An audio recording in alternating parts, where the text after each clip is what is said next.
latest on President Biden's ATF nominee, plus a look at gun sales numbers and an interview with David Harsanyi of National Review. That and more on this week's episode of the Weekly Reload Podcast. I made the devil run.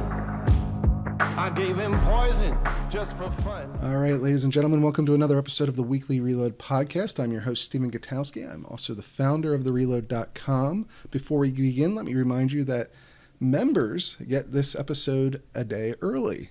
It comes out with the member-exclusive newsletter that you also get if you are a member, that you do not get if you are not a member.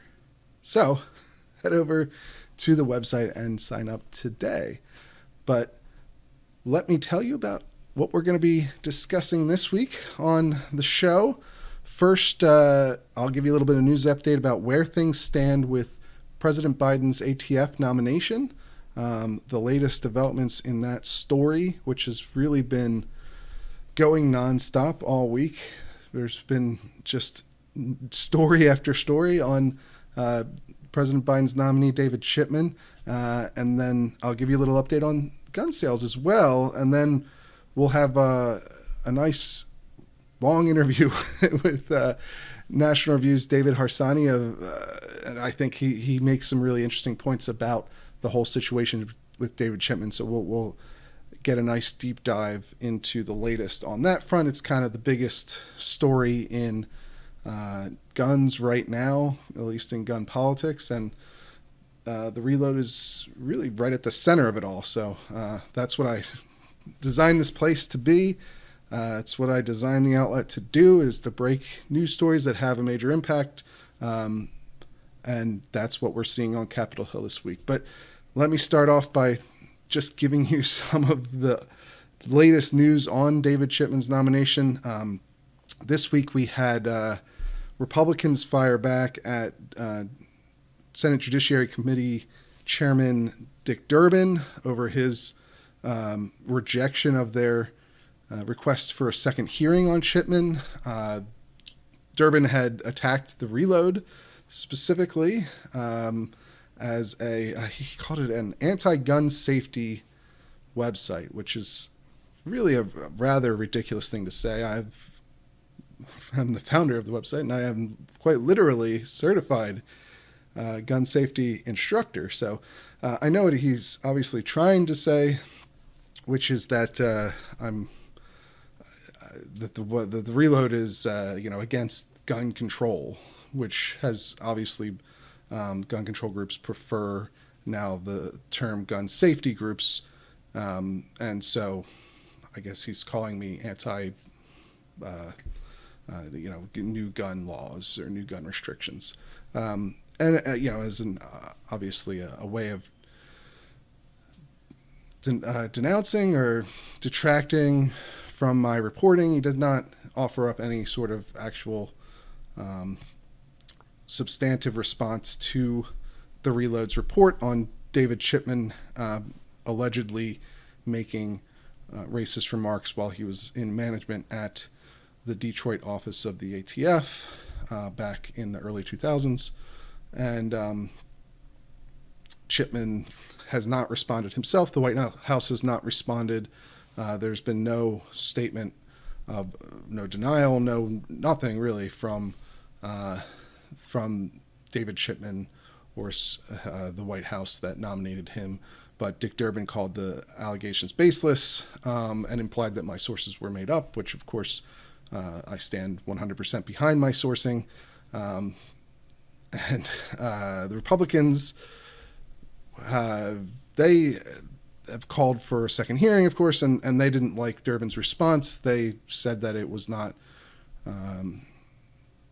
something that responded to the actual substantive claims made, and that Durbin should help them to get the equal employment opportunity complaints against David Chipman released so that they could examine what's in them, because that's where the dispute comes.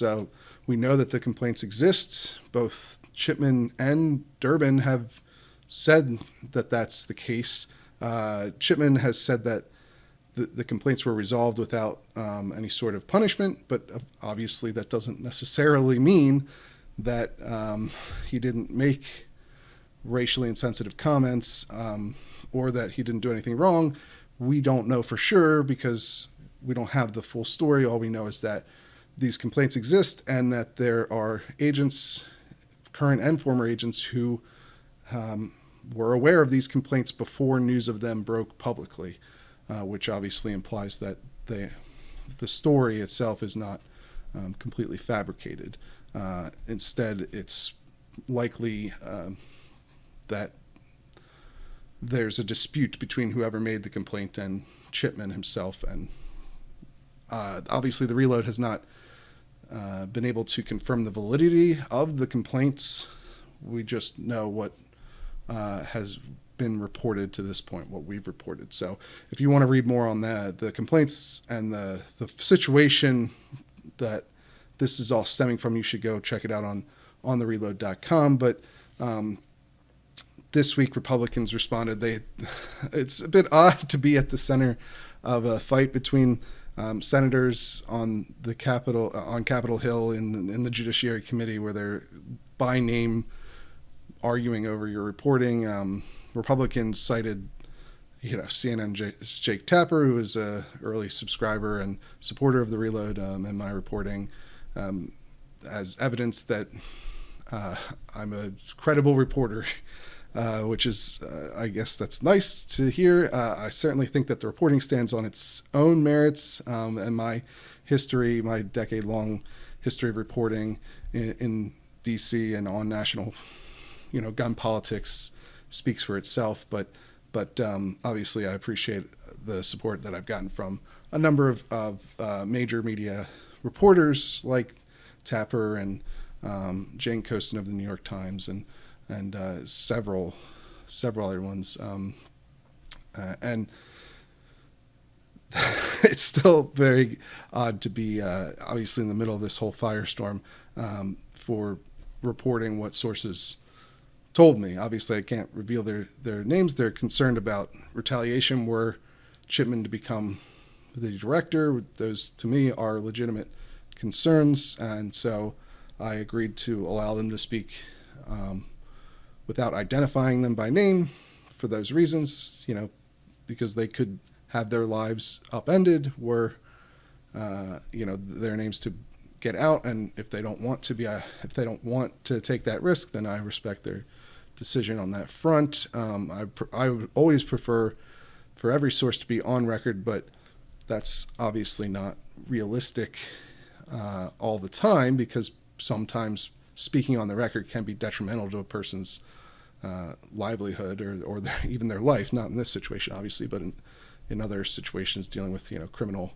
activity. But regardless, that's the latest on Chipman. We'll get into a little more of it with David from National Review in a moment here. But I also wanted to take a minute to just update you on the latest with the gun sales numbers. We saw just recently two major gun companies report their earnings, with Ruger and Winchester under the Olin Corporation umbrella, and their profits and sales are through the roof, which is a bit surprising.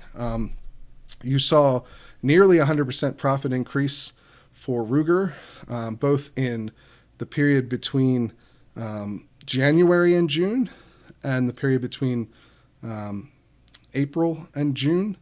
When you compare 2021 to 2020, you see nearly 100% increase in their profits, which is really kind of shocking, because we've actually seen fewer FBI background checks on gun sales, which is how people usually gauge how many gun sales there have been in a given time period. And so obviously 2020, we saw this huge influx of new gun owners and all-time record gun sales. But now in 2021, you're seeing those numbers slow down a bit on the FBI side of things, the background check side of things. But Ruger and Winchester are both seeing remarkable increases in their profit margins, in their gross profit and their sales over that time period. So Obviously, the market is still extremely strong for guns and ammunition. Winchester, under Olin, mostly sells ammunition, but there hasn't been a slowdown, at least for some of the biggest brands out there in sales, even though perhaps overall we're starting to see a new trend where 2021's monthly numbers are second place to 2020, given all of the motivating factors that were involved in 2020's all-time records. But I still find it fascinating that these major publicly traded companies like Ruger and Winchester, because most gun companies are smaller and privately owned, so you don't get to see the details of their books necessarily like you do with Ruger and Winchester and Smith & Wesson, the publicly traded companies. But these numbers were frankly pretty surprising to me. But that's the latest on gun sales. So you can read more over at the Reload. Certainly have a detailed look at the actual sales numbers and profits there. So, and maybe some of the potential motivating factors. Obviously, politics plays a large role, oftentimes in the number of guns sold. But clearly, we've also seen concern for personal safety is another issue that drives sales, or the concern about policing, really one way or the other, whether you're concerned that there's not enough police on the streets or if you're concerned that the police are biased against you. Those are both reasons that people buy guns. And so that was a big part of the 2020 increase in sales. You had rioting, but you also had obviously accusations of racial bias against police that drove minorities to buy guns. So there was quite a lot going on last year, and some of that has obviously carried over into this year, and maybe some of the political side has been heightened with President Biden winning the election and attempting to institute a number of gun control policies really through executive action, and trying to install a gun control activist in David Chipman as the head of the ATF. That the gun industry, at the very least, says that that's likely part of what's driving gun sales, and that could certainly be the case. But I have more on that over at the Reload.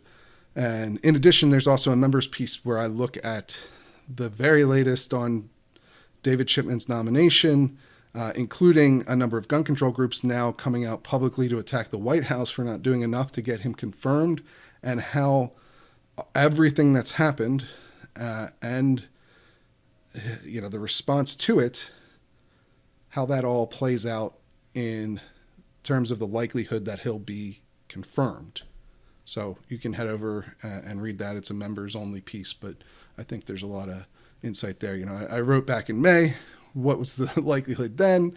And then I wrote just a few weeks ago, what's the likelihood now that his nomination is dragged out for a while? And now with everything that's going on, what are the real odds that he gets in? So if you're interested in my insight on that area, you should head over and check that out. And if you're a member, you got to be a member, of course.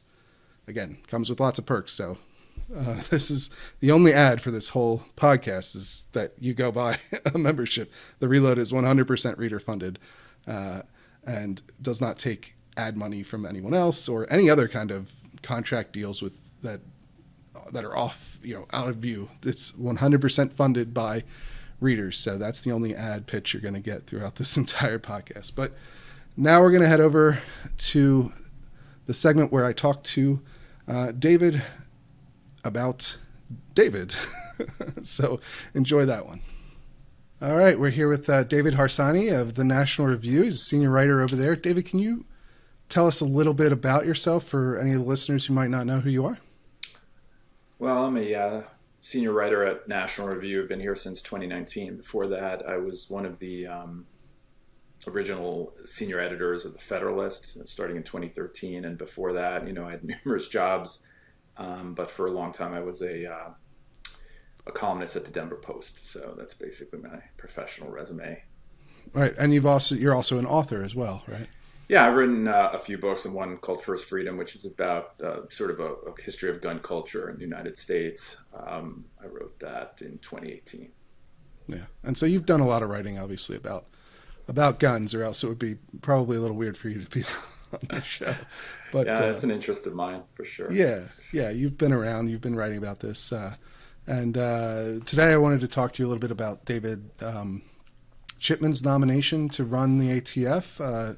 There's been a lot of news with this lately, and the Reload has been sort of at the center of a lot of it. So we talked about this similar topic with Cam Edwards last week from Bearing Arms, but we've had some new developments this week that I think are relevant and worth talking about. And I wanted to bring on somebody else who also has good insight into the political world when it comes to guns and what's going on in Washington, D.C. So that's why I thought of you over at National Review. You've written a lot on the topic, so I figured you would be a really good guest for this. And I guess we could maybe try to get people up to speed a little bit on what's happened since last week. Obviously, we had the allegations that David Chipman has made racist remarks in the past when he worked at ATF. That was corroborated by sources that I found and published a week ago that these stories exist, and that in addition, there are complaints against him filed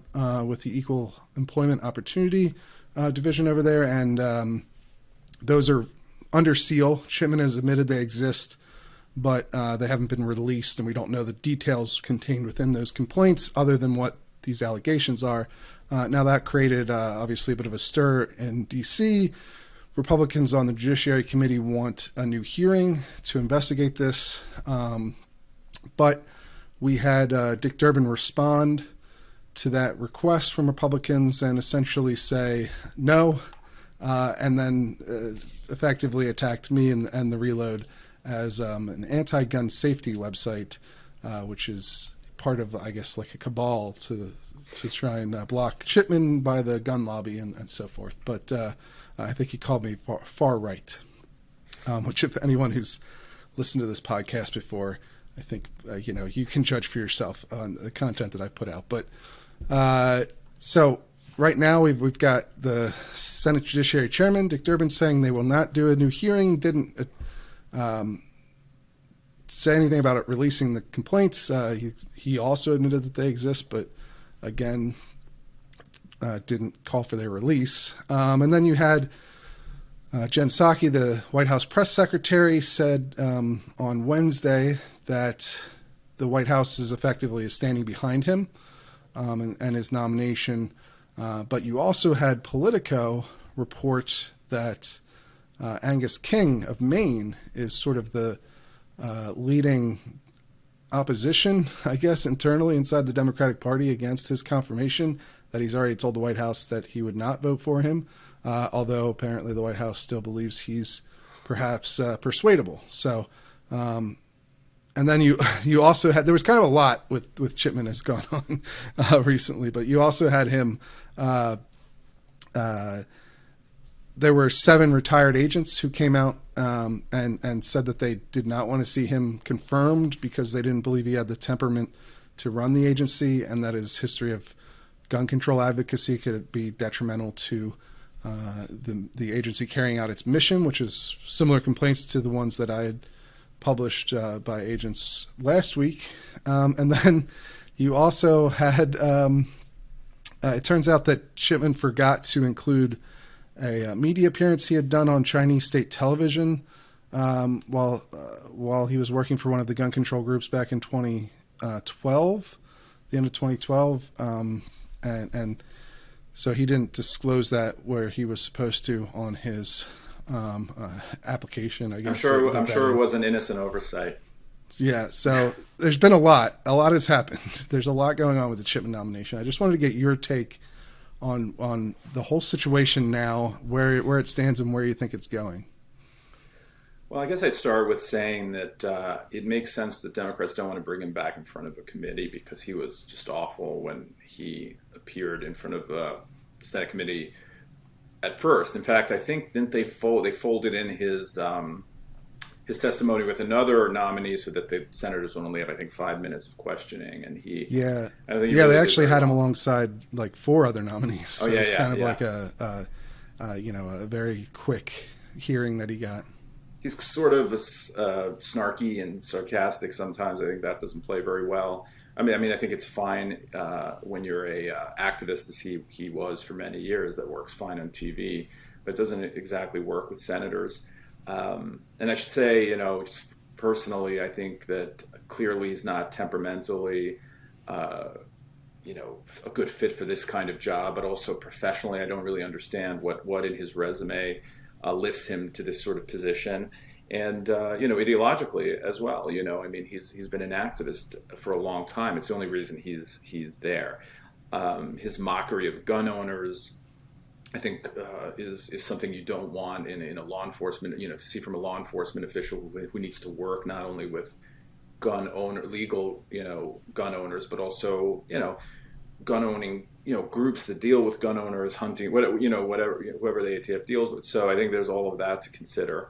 But mostly, I'll be honest with you, and obviously then there's all of the things that you've reported, which, if it were a Republican, nominee for a law enforcement agency, you better believe that they would want to see that documentation, and really there's no reason not to. So, but my main problem with him is ideological. I mean, I think he's essentially a radical anti-gun nut. I think he wants to ban guns in common use. He doesn't believe, despite what he said during a Senate hearing, that he believes Heller, codifies the individual right of gun owners. I just don't believe he believes that. He works for organizations that don't believe that. So he doesn't believe in the law, right? So I just don't think that's the right person. Listen, you're going to get someone, I think, who's antagonistic towards, from a gun owner view, is going to be somewhat antagonistic to what most Second Amendment advocates like. But I think that this is just far too much for even moderate Democrats. I mean, I'm not sure we know where Manchin's going to go on it. So, or even Sinema, I don't think. So maybe I don't remember if she's chimed in, but so obviously it's just not the right guy for all those reasons when you're looking at it from a gun ownership perspective, I think. Yeah. Sinema hasn't, I don't believe, taken a public position yet. But so from your point of view, do you think that he's still likely to get through the confirmation? I mean, the White House is definitely still pushing him. I guess they're scheduling meetings, according to Politico, with Angus King, to meet with a number of gun control activists and gun violence survivors to try and flip his position to a yes. Do you think they'll be successful? How do you see this playing out based on, how some of these other nominees have gone for Biden up to this point? I don't know. I ain't making predictions, but I think he's definitely flippable, with some emotionalism and some victims. Listen, I'm not demeaning what victims go through, but that has nothing to do with the things that David Chipman wants to do with gun owners. But that can work. He hasn't publicly said it. It's just been reported, so he can still change his mind. So, I mean, I could see it going either way. I think they want to sit on it for a while and just slowly I mean, there's no rush. Isn't this only the second, I think, Senate confirmed ATF director ever if he goes through, right? So, yeah. They probably feel they can sit on it a while, and if they need to, it helps them bring up the gun issue. God forbid another mass shooting, whatever, they can push it then. So I think that's probably how they view this. There are other things on the agenda that's more important to them. But I think, hopefully people keep the pressure on. Obviously, you're doing a lot of reporting. There was also another story, I think, where he was on TV a few years back. I wrote about this, saying that the First Amendment keeps getting in the way of helping us deal with violent gun owners, stuff like that. So he's not a big fan of other constitutional amendments either. I think that's not surprising considering his, somewhat, at least from my perspective, authoritarian outlook on the world. But so I think if that kind of pressure continues and more things come forward, or someone leaks what the things he said to you or someone else, even though it doesn't seem like mainstream media is at all interested in pursuing that angle, then it could sink his nomination. But you never know. Yeah, I think it's interesting. He's in an odd place. I think your take is actually pretty accurate, that they don't feel necessarily rushed by this. And while King has apparently told the White House, in private that he won't vote for Chipman. He hasn't said so publicly, like you just mentioned, and I think that does generally indicate that he doesn't want to go out on a limb to try and block Chipman. And if something changed, right now you're in the middle of this of a number of negative stories for David Chipman that have come out all at once, and so if he doesn't say no publicly at this point, maybe he just will wait until there's something, like you said, perhaps a mass shooting would be one example of something that could create new urgency towards confirming an ATF director, even if there's really no connection between the two things, as we often see with gun politics debates in this country. They're not usually the motivation to enact new laws comes after some sort of tragedy, even if the tragedy has nothing to do with whatever the new laws are, or in this case, a new ATF director. And certainly there hasn't been a Senate confirmed. There's only ever been one Senate confirmed director since they made this a Senate confirmable position, because it didn't used to be. And so the agency's been dealing with acting directors for most of the time that there's been a Senate confirmable ATF director position, and that is one of the arguments for why Chipman should be, pushed through from the Democratic point of view. Certainly a lot of the agents who've come to speak out against him want a confirmed director, and I honestly think that if Biden ditched Chipman for somebody just a little bit less controversial, he could probably get them through fairly easily. Like the current acting director, Robinson, he could probably get him through very quickly and easily, because he doesn't have this association with gun control groups, even though he's not necessarily somebody that the industry would view as one of their guys or whatever. But I guess the issue with that is like picking someone like Chipman with his background and with the fact that he literally still works as a paid gun control activist for Giffords. The whole point of that is to send a political message, right? I mean, you don't do that because you think Chipman is a good manager or something along those lines. You do that to send a political message to your political allies that, look, we're on your side here. We're going to reward you for supporting us in the last election or whatever it may be. So it's hard to. So at some level, even though Biden could easily get a director confirmed, it would be a big political loss for them to pull Chipman, right? Yeah. No, I think that's all right. I think that they're projecting with him activism, right? Because directors have a lot of power to basically do rulemaking and to decide where they focus their attentions and essentially legislate from there, right? And because Biden can't actually pass any gun legislation that he wants, all he has are executive actions or executive orders, and the ability of ATF and others to have new regimes that are stricter in whatever ways they want to be. So right. This is absolutely, and because he can't do anything about guns and he knows he's going to take a hit there for not doing something, David Chipman helps him say, look, this is an issue I care about and I'm going to make changes. Losing it is bad for him. I mean, but every time there's a scalp like this, I always worry that the next person will just be worse, perhaps more quiet, less known. Maybe they didn't work for gun control organizations, but I don't expect that whoever replaces David Chipman, if he's replaced as the nominee, will be any much better than him. But I think it's worth sending a message if you're a pro-gun person. It's worth sending the message that that it's worth taking down someone like this, because you're populating your administration with activists, and it's just another, or maybe the worst of all. This is it, right? So it's worth it. But I don't think that policy-wise it's going to make much of a difference either way, right? That's an interesting question, right? I mean, would Chipman have an effect on policy that somebody like the current acting director Robinson wouldn't? I mean, I think that if you listen to the ATF agents who've spoken out about him, I think they believe that there would be a significant difference between those two kinds of nominees.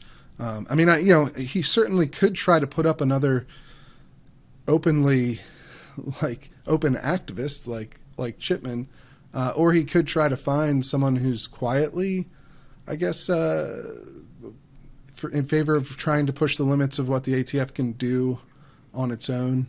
Tradition tells me that you're once you lose. If you lose a battle like this, usually your next person isn't going to be as high profile because you're going to want to get him through. You don't want Mm-hmm. it. I mean, it helps them with their look. Republicans are obstructionists, but that argument isn't as powerful when you have a Democrat, which is what's going to happen here, stopping them. So, yeah, I don't know. It's hard to say as you know with these sorts of things. But Chipman. Another problem with Chipman though is that he isn't quiet. So I feel like he'll be on news, kind of pushing lawmakers towards certain directions, giving that, I don't know. I just feel like he'd be more involved in ways beyond law enforcement that would be, at least, from my view, not the sort of thing I want law enforcement to be involved in. But let's be honest, he's kind of uniquely unlikable when you see him up there. I don't know what it is. I hate to say this. I mean, it's not a sort of aesthetic quality he has or something like that, but he's kind of snide and a bit of a jerk, right? When you watch him in interviews, the way he mocked gun owners numerous times as zombies. I forget what he said, but I'm sure that someone more professional who's been in actual real life leadership positions would be a better nominee simply because they would just be more polished and have less of a history that you can hang on him. Yeah, I mean, it'd be interesting to see what they would try to do if they can't get Chipman through, because I'm sure that I feel like we're probably going to see that happen. I could be so wrong. You don't think he's going to make it after all this? I think it's very hard to imagine a scenario where they get all 50 Democrats to vote for him. See, I think King is waiting for company, right? Like, he doesn't want to be the one to stop him. I think he's waiting for Manchin or someone to come out publicly. Well, that's the thing. If the reporting's true. Yeah, I mean, that's the thing. None of them come out publicly, but there's at least 3, maybe 4 or 5 who haven't said they will vote for. Well, there's at least like 5 who haven't said they will vote for him at this point. I think you kind of assume that maybe Sinema probably would, or I forget who the other. I kind of think it comes down to the 3 of Manchin, Tester, and King, and that with a lot of things that you've seen Democrats put forth. There's probably even more than that who don't really want to vote for him. I think it says something as well. Sorry to interrupt. I think it says something as well that the moderate Republicans aren't voting for him. I mean, typically these sorts of nominees go through rather easily. The Collins will usually go for it, etc. But having them say no, I think says to moderate Democrats that perhaps it's not the sort of person you're going to want hung on you when the next election comes around. But I think that is a big tell, frankly, that every single Republican is publicly a no already on Chipman, and that every member of the Judiciary Committee that's a Republican wants a second hearing, because that includes people like Ben Sass. It's Cruz and Cotner on there, but it's also like Grassley and Sass who are not who are much more moderate members. Yeah. And they're usually institutionalists who think that the president should get his guy or gal, and for them to do this, I think does show that there's probably less support than people think for Chipman. So that's how I would view it too, and it just seems like having a couple of Zoom calls with the gun control groups, like, unless Angus King is just kind of an idiot, Right? I mean, like, does he not realize that they all support him already? Like, what is it? What's going to be said in there that's going to change his mind? Well, he's not well, I don't want to say that, but maybe he is susceptible to that sort of thing. Maybe, but I mean, I'm sure he's already heard all of that. But like, it's not like Chipman just got nominated; he's already gone through the hearings. Everyone, like, it's not. I don't know. To me, it just seems like if he's still saying no now, I don't think a couple of Zoom meetings with the gun control groups or whoever they bring out to talk to him are going to change his mind. It just doesn't, like, usually politicians don't make decisions based off of, like, they woke up one day and somebody made a really good argument to them. It's usually the politics of it that really matters. Especially, I don't and I don't see that changing. Yeah, I agree. And Manchin, West Virginia's got to have a super high rate of gun ownership. I don't know what it is, but it has to be one of the top gun owning states, or at least I don't know that for a fact, but it's got to be up there. It's just hard to see him going for it. Montana, I assume that the gun ownership levels there are through the roof too. Yeah, so, especially with re-election coming up. Exactly. So now you're going to have a guy who wants to not just, I believe he just doesn't, he wants to retroactively sort of ban AR-15s. I mean, he wants to collect them. He wants to confiscate them from people, or he said so in the past. I think he's changed on that. I mean, to run ads that you voted for a guy who wants to come to your house and take your AR-15 in Montana. It's hard to believe that anyone's going to want that, or West Virginia. So if King is a no, and he's already told people he's a no, that probably indicates that there are other no's, as you mentioned. Yeah. So I don't see it. I mean, I hope that that reporting's right, because the guy's just a disaster. Yeah, I mean, he's already mentioning names for replacements, and I feel like he is, according to one of my sources. Yeah. So Politico reported that he had this meeting with the White House, right? That where he told them he's a no on Chipman, and I had a source who told me the same thing, independent of that, before that Politico report came out. And my source also said that he brought up two names: the current acting director and the former acting director back from 2019. I think his name is Brenson, I believe, and Tom Brenson. And so, like, if that's true, and King is out there putting out replacements names to be considered, it's just it's certainly not impossible that he would change his mind. I don't want to make it seem like this is a guaranteed deal that Chipman is not going to get through, because I do think that the strategy you spoke of earlier, where the White House can wait. There's no, like, the ATF has an acting director already right now. He can serve for up to a year, so they can just wait around. Although I do feel like the longer you wait in DC, the harder it becomes to do something, whether it's confirm a nominee or pass a bill or whatever, without significant changes. And you can't change Chipman. He is who he is. But you know what could happen, though? The infrastructure bill or the reconciliation bill has a new highway, in Maine, named the King Superhighway or something, and then you could get stuff like that. That would make sense as far as like some sort of political dealing going on to get the vote on Chipman. If the White House wants to put that kind of political capital behind getting him through, because it'd probably take a lot. Yeah, I don't think it's that important to them, frankly. I don't know. We'll see. I mean, we'll see. Like, it's like the big thing that says maybe he still got a chance is that they aren't publicly saying, because when there's been one nominee that's failed so far, right? The woman from the Center for American Progress, right? Who was a big, trash talker on social media, and that caused a lot of problems with senators who she'd previously attacked. And there's almost a more personal bent to that one. But I believe in that case, Manchin actually came out and publicly said he wouldn't vote for her, which doomed her nomination. So yeah, I mean, worse people than Chipman have gotten through. Kristen Clark, that woman who who's in charge of sort of rolling back due process rights in colleges. Her name escapes me.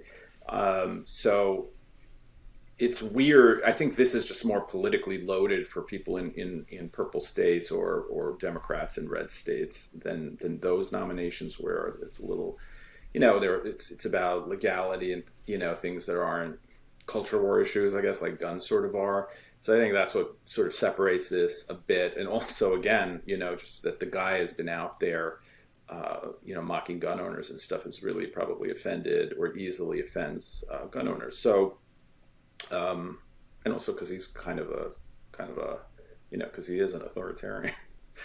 Just want to stress that occasionally. But, yeah, I mean, it's one of those things where we'll have to wait and see unless a senator comes out and a Democrat comes out and specifically says they're not going to vote for him. That's probably what it'll be, is a waiting game. And they do, in theory, have plenty of time. But I think as the midterms approach, you get less and less likely to see big votes like this actually get made. So that's a fair point too. There's some time constraint there, I think. People often underestimate how much, really overestimate how much time there is to actually move on some of these things, given the way that Congress, their schedule is actually packed, and how much more perilous it becomes to pass things right before an election, regardless of what the thing is. Well, also, I'm happy there's a delay because he's not in the job, right? I mean, if he loses a year and gets through, it's fine. I mean, he's lost a year of doing damage to the Second Amendment, so that's fine as well. And I think it's a battle worth fighting. I don't think we've been talking about Democrats a lot. I don't think there's any downside of Republicans obstructing his nomination at all. Which senator is going to lose votes because he's stopping a guy who wants to confiscate, semi-automatic rifles? No, not one, I assume. That's a good point. There hasn't been much talk about that the other way. Like, is there a political risk for Republicans to try and block this? I mean, I guess the White House is trying to pin all of this on them, but I haven't even seen any of the liberal outlets try and make the argument that blocking Chipman would be, detrimental to Republicans in the midterm. So that's interesting point to bring up, I think. But I don't think gun control laws have ever hurt Republicans in virtually any state. And I mean, I know people tell me that it does, but I've never actually seen it happen. I think that there's just usually after one of these horrific shootings, there's a big upswing in the polls and everyone points to the polls. People want to do things. But really, when you get down to it, most don't want to do the things that, the Democrats want to do. So there's just this let's do something kind of vibe going out there. But in the end, the laws themselves are, universal background check, this, that. It's just not popular in red states, and it's just not going to get done. So that's why Chipman exists as an activist, and that's why Chipman exists as a nominee. What do you think of the media coverage of this so far, especially the most recent developments? Did you see the Washington Post editorial on this that didn't even mention, I believe, any of your reporting? No, it did. Yeah, it did. So the Washington Post came out with an editorial in support of David Chipman, I believe on Tuesday, and there wasn't really much to it. It's just basically it was fairly childish, if I had to be completely honest in how I read the thing. Like as a reporter, I think it's always important to distinguish between the editorial side of an operation and the reporting side, but it's more and more difficult to do, but yeah. Yeah. And I think a lot of editorial boards are pretty lowest common denominator of whatever their readership is at that point. So it's not necessarily surprising that the Post did this, but it was basically just a piece that said Chipman good, gun owners bad. That's the whole thing. Well, it made me laugh that they were talking about the, super ultra the sensitivities of gun owners were hurt. And basically that's the reason they didn't want Chipman, as if they're so stupid. I mean, don't get me wrong. I think having the person who's in charge of gun law, enforcing gun laws, mocking gun owners who go through background checks and do the things they're supposed to do is a problem. But I mean, it was a lot more than that. And they didn't mention any of the ideological problems. They didn't mention any of the, they said something stupid about how you don't need an AR-15 to hunt, as if that's something that has anything to do with Heller or the Second Amendment. And it just showed, as you say, that they didn't really understand the issue at all. And, I don't think, and having been on an editorial board for a number of years, I think that you're correct in your assessment of the type of people who write for them. And I think at the Washington Post, it's especially true. Yeah, I just felt like there wasn't really much of an actual persuasive argument in there. It was basically written for people who already agree with the Washington Post editorial board's position that Chipman should be confirmed. It actually felt odd in its timing because it came out as the negative stories about Chipman were coming out, but it didn't respond to any of them or even mention them. Yeah, it could be that an administration official called someone at the Washington Post at the board and said, listen, we need some backup. I'm serious. I mean, it's just a guess, but that's what it felt like, because it was sort of a broad defense of him without any kind of rebuttal on any specific thing that you reported. The idea that the Washington Post, who says democracy dies in darkness, doesn't even mention that the government is hiding, accusations of racism, against a nominee for a top law enforcement job is just preposterous. There's zero way they would do this with any other president, not just Trump, but Bush or any Republican. So it just it was pretty weak.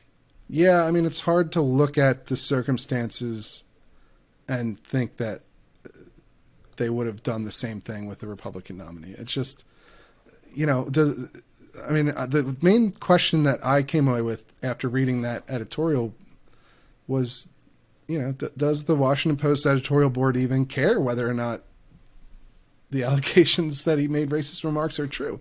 The answer is not no. Something we should know? The answer is no. They don't care.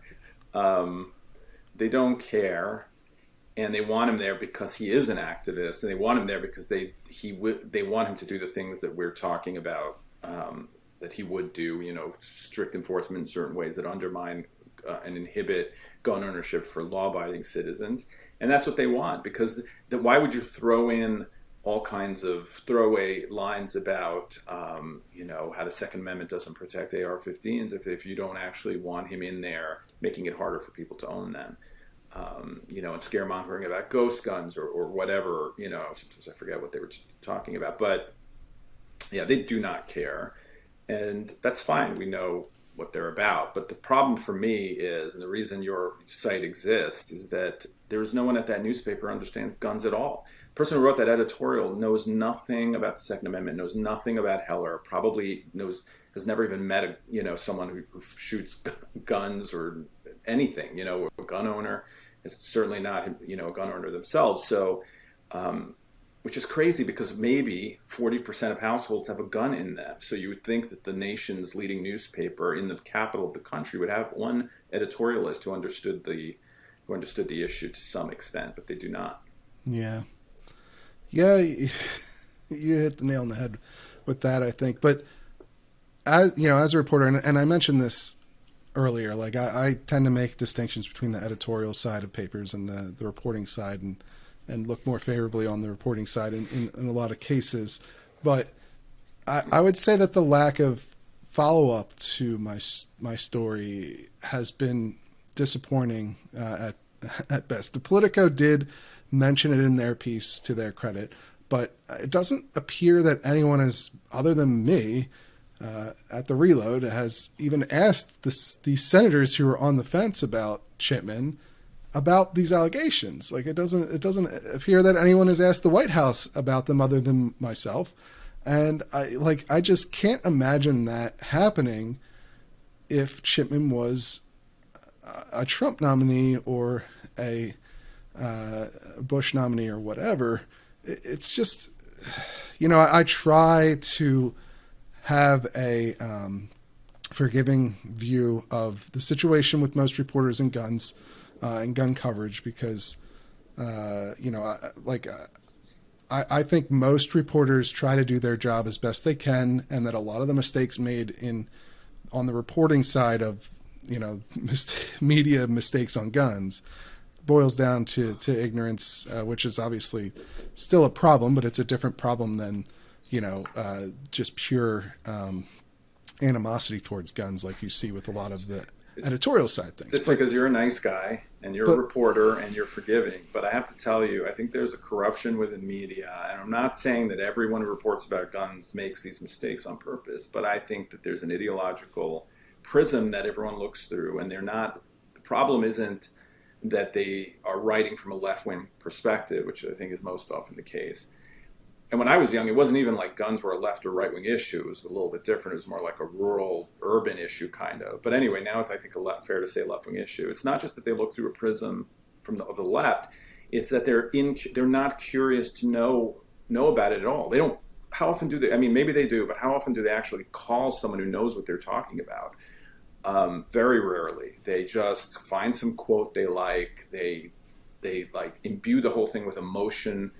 Rather than facts when it comes to guns. And there's a place for that, of course, to tell stories of victims and things like that, but I'm just saying in general. So I think that, it's kind of you to think of them that way, but I think in most large papers, there's just no curiosity. Editors don't care. Reporters don't care. They're anti-gun. They don't have any life experience with them most often.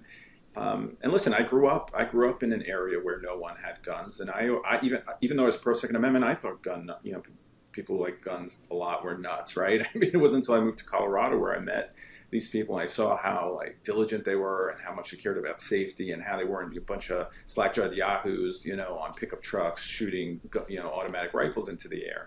They're nothing like that, vast majority of gun owners. But I think that the normal urban reporter still thinks that, right? And that's, it's there in their reporting.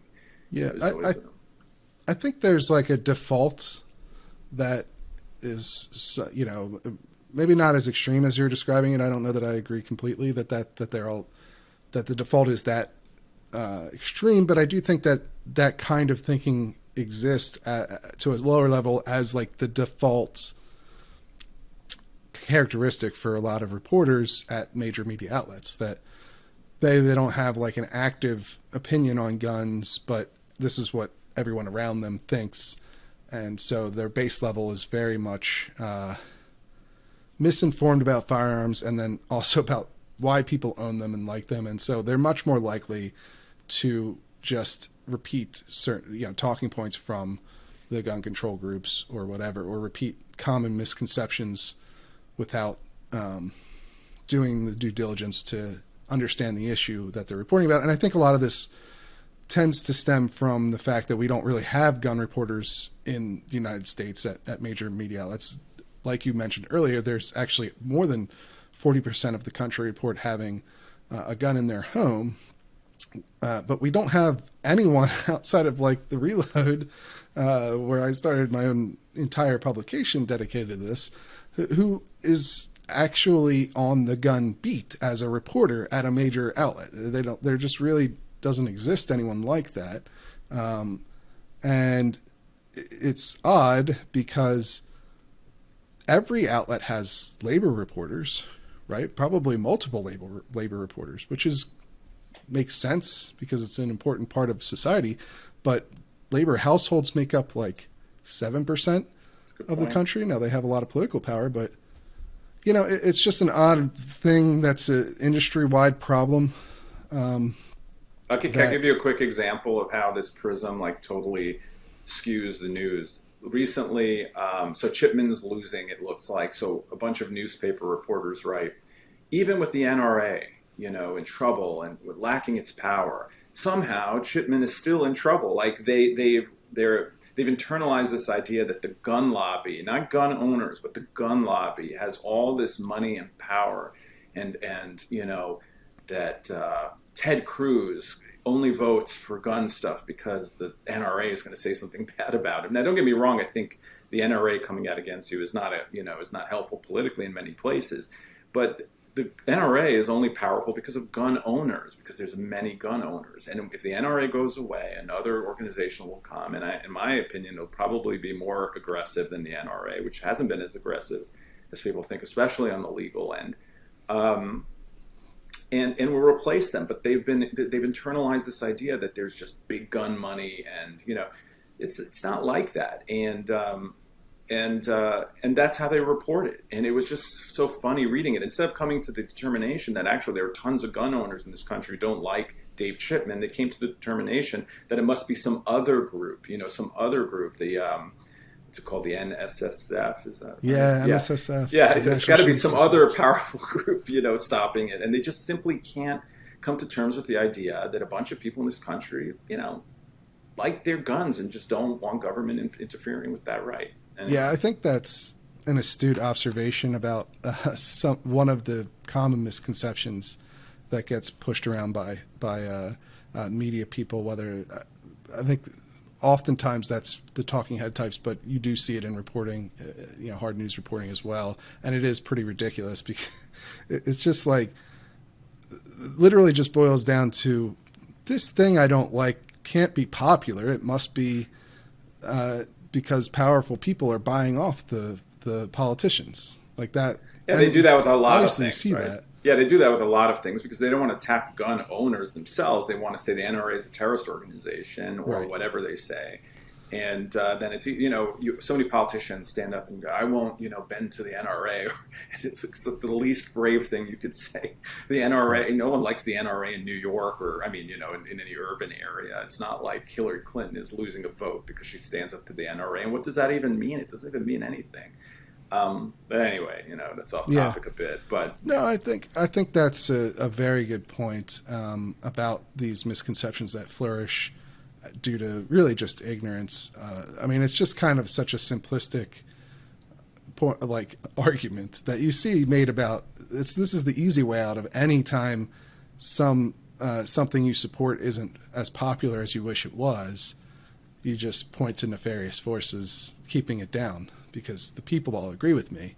It's the money, the big money, dark money. But yeah, you see that a lot with the NRA. And I will say though that it was nice to see the National Shooting Sports Foundation get some credit for once, because everyone's always called, the simplistic argument has always been that the NRA is the gun lobby, but the gun industry has an actual lobby. That's what NSSF is. They're the trade group for the gun industry. Like, they represent the industry, and they've always lived under the NRA shadow, preferably. I'm sure they would rather things be They that seem a way. little more active lately politically, but Sure. Well, they've always been pretty politically active, but they do a good job of providing information. It just is what it is, and they make no, they're not hiding their agenda. Right. They're the gun lobby, but you're right. I just always thought it was funny that the NRA gets credit for being the gun lobby when there is a real gun lobby. Yeah, that's like, true. it exists. That's true. It's not this. They can't buy DC. That even the NRA is the biggest spender in political campaigns, but even they pale in comparison to like the vast majority of other big spenders in political. Oh my God, campaigns. they don't. I made this point a few months ago, but Bloomberg in his bid for the presidency spent more than the NRA has spent in like a decade trying to win the presidency. The NRA spends some money. It matters, I think, probably to local candidates, maybe some congressional candidates, but it's certainly nothing compared to any major lobby that you can name. It's just always been overdone. Always. Yeah, it's funny too because it only benefits two people or two groups, which one is the gun control advocates who have to explain why their policies aren't as popular as they always say that they are. Right. Even in Maine, they had a ballot initiative for universal background checks at one point, which in 2016, and that lost at the ballot. There's no politicians holding back the vote there. It just wasn't as popular as the polling indicates it is. And so it benefits them because they can just say, well, our policies really are that popular. They're just undercut by the NRA being so, buying everybody off. And then the other group, ironically, that it benefits is the NRA. Because that's absolutely right. Yeah, because then they're viewed as like the ultimate power in DC when that's not really true. Like, I always want to, you have to be careful not to like totally undercut what they do actually accomplish, because they are still a very relevant and an influential group, but they're not this like monolith that can just do anything they want and control all the politicians with their big checking account. That's well, not I mean, they are all powerful if you listen to them. Josh Marshall said a few weeks ago that the NRA invented the individual right of gun ownership. They just concocted out of the blue with all their big dark money.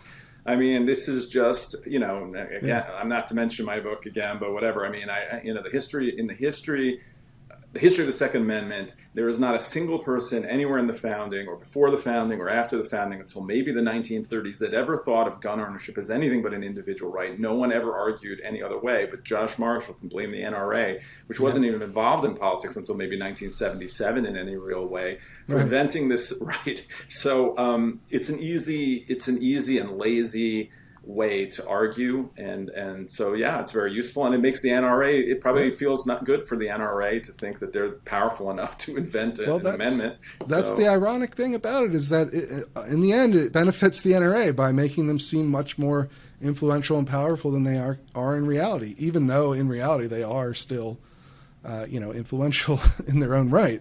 But that's just one of the funny sort of ironies about these simplistic arguments you hear. But I just, to me,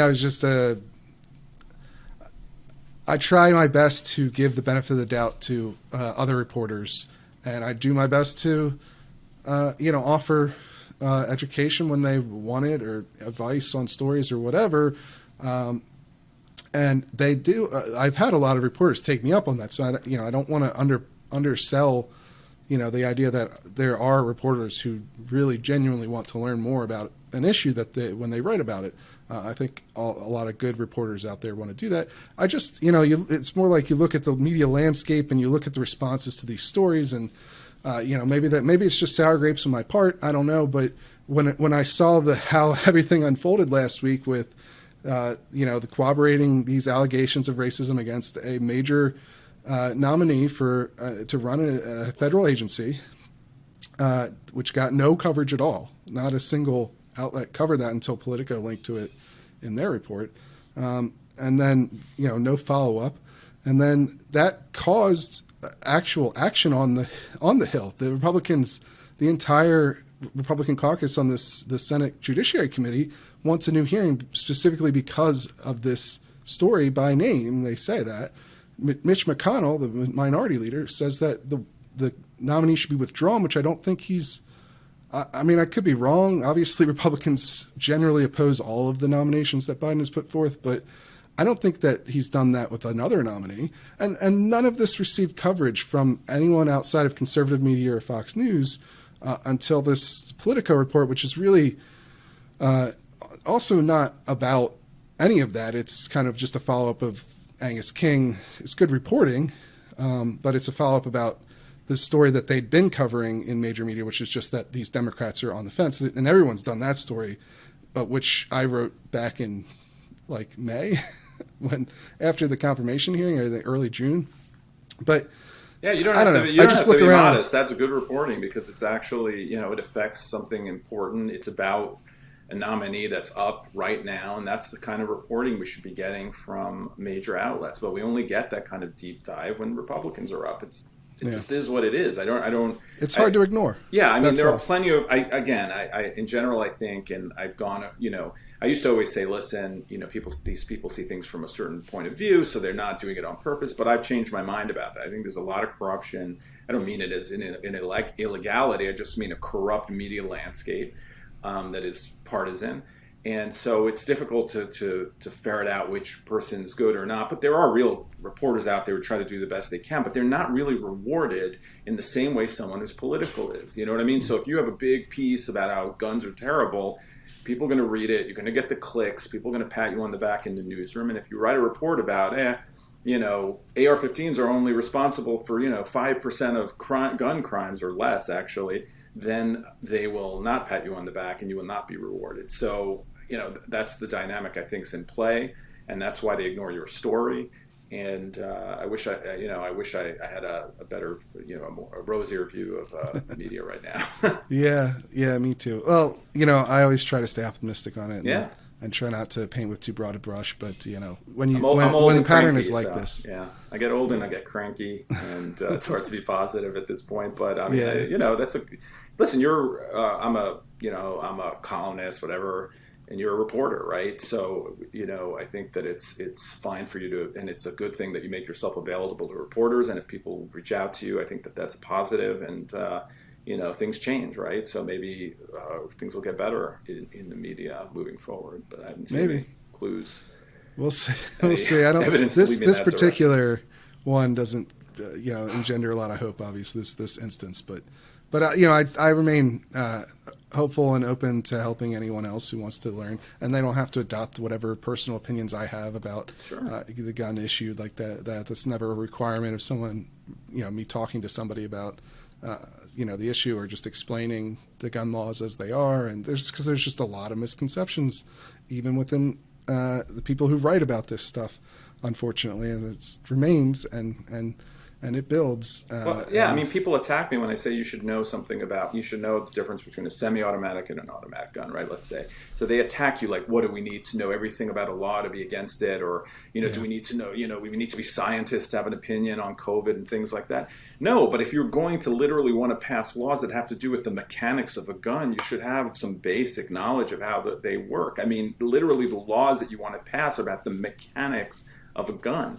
So if you want to tell me that you want to ban assault weapons, you should know the difference between an actual weapon of war and an AR-15. But most of these reporters, I just don't, or many of these reporters at least, I just don't think care enough to look more deeply into that.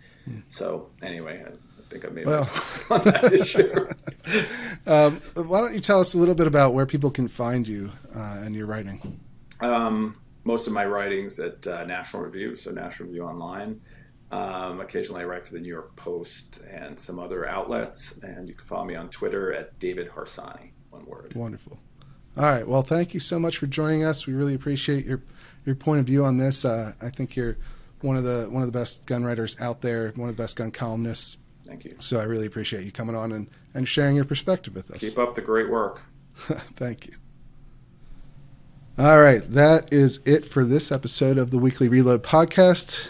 I would encourage you once again to go and buy a membership at the Reload to get early access to the podcast, and then also exclusive access to posts like my most recent one, looking at how likely it is David Chipman will actually be confirmed after all these things have come out in the last 2 weeks. So make sure you head over to the Reload, and I will see you guys again next week. I made the devil run.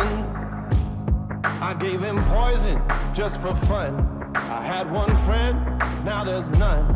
I made the devil run. I broke so many bones.